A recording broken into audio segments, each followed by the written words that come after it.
Literature is the mere imitation of life. Plato. They say literature is the reflection of life, but when students cannot see themselves in the text that they consume, reading can taste a lot like the shards of a broken mirror. I mean, only 0.7% of students will study a book written by a person of color. So what use is an author's imagery if you cannot picture yourself in the story? What good is a happily ever after written 200 years before you? Diversifying literature is more than just the mispronounced name of a token character. It is the key to unlocking a world full of familiar faces, because too many students have found themselves locked out of the curriculum. I mean, what good is a hunger for knowledge when you are the uninvited guest to a dinner table, being fed by authors who could not cater to your needs? There are far too many pupils who are the unrequited lovers to poems that will never love them back. So if these texts are intended to be a reflection of life, then diversifying literature should be a window into a history that has previously been boarded up. It means opening the curtains and shedding light on overshadowed spaces. Diversifying literature is unspoken voices running over lines and into the distance. I mean, what is enjambment anyways, if not freedom?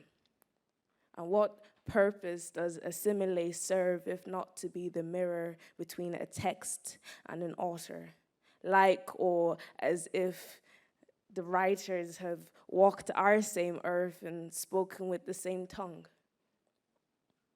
So what else is the author's intention, if not to simply be understood by an audience who, in turn, want nothing more than to feel understood? If literature is the reflection of life, then let it reflect this life. Thank you.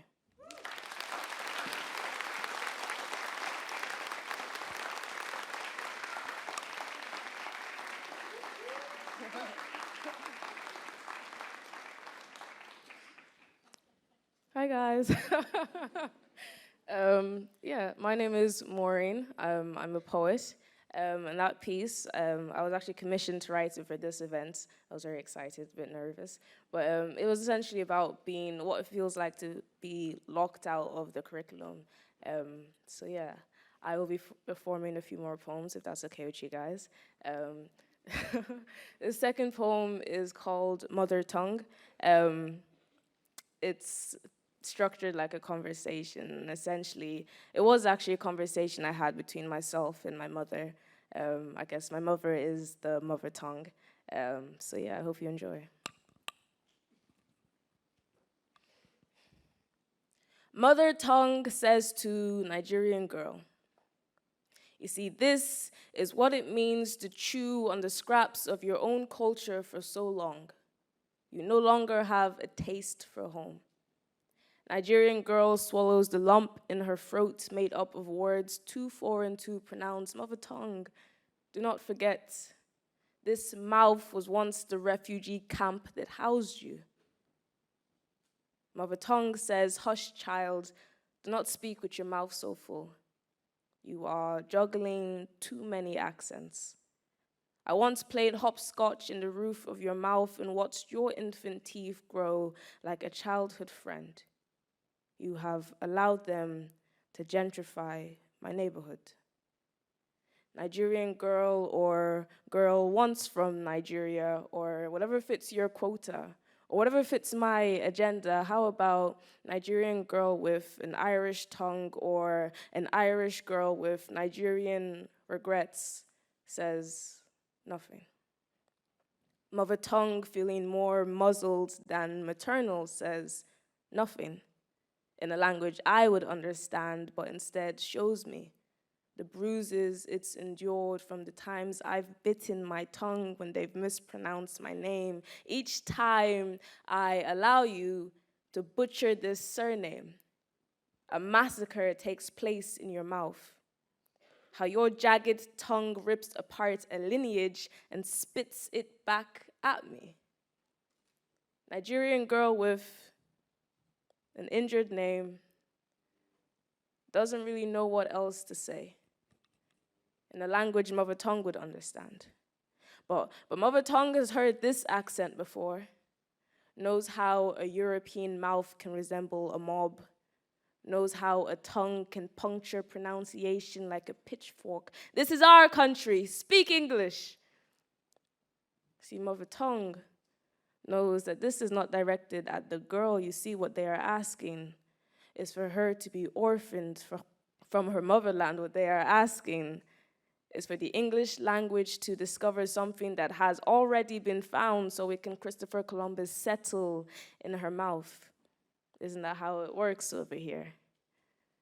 Nigerian girl, too European for her culture, too culture for Europe, will learn. Ndewo, Ahambo, Maureen Onwunali. Thank you.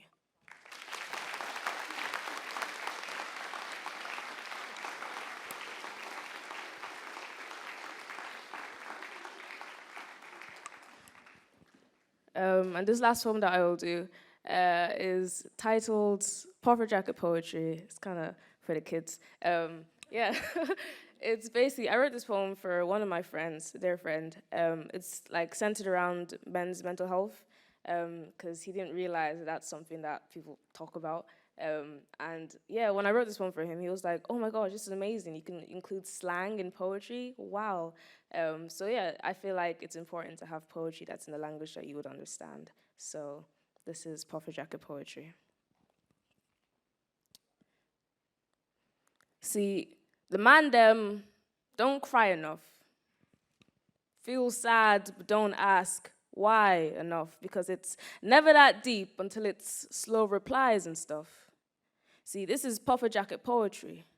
For all the ones that can't go to sleep without asking, why aren't I enough? Man of the house, but feel like a stranger in your home. Can't recognize yourself anymore because you're always trying to be somebody. Mom misses her little boy. He was gonna grow up to be somebody. She says, I think you should go and see somebody. Waves in your hair, but there's water in your chest. You are dripping in designer, but you are drowning in a sea of self-confusion. The man them are told they don't try enough, never encouraged and constantly told off, so why should they even try to stop? This is that Puffer Jacket Poetry for all the tears that we don't see because our boys don't do that kind of stuff. Because it's always man up until there's another man down. And then RIP hashtags flood the streets, but depression's already beefing another man now. Or PTSD has pinned my man to the ground, and all you can do is say, well, you better not cry, because you're a man now. Oh, so he's the man now. But so were they. So what good is your manliness if another mother must bury her son in the ground because the world was asking too much of him? The man them are told they don't try enough. Never encouraged, so why should they even try to stop? Because it's never that deep until it is. This is Puffer Jacket Poetry. Thank you.